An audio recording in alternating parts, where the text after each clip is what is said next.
এই তো আর কিছুদিন পরে রোজার ঈদ আসতেছে। কত প্রবাসীদের যে কত কষ্ট করে ইনকাম করার টাকা দিবে ফ্যামিলিতে।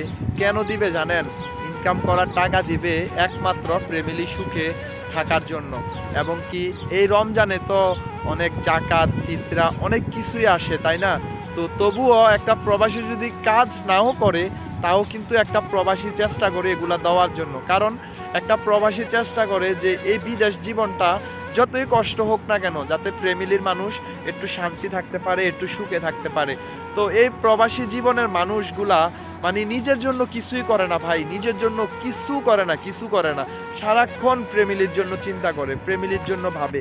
দেখেন সামনে রোজার ঈদ আসতেছে, একটা প্রবাসীকে তার ফ্যামিলির মানুষ কখনো প্রশ্ন করবে না যে ভাই বা বোন বা মা বলবে বা বাবা বলবে বা ছেলে বলবে স্ত্রী বলবে, কখনো বলবে না যে আমাদেরকে যে 50,000 60,000 1 লক্ষ টাকা সহ আমাদেরকে দিলেন, যে আপনার জন্য আপনি কি কিনবেন।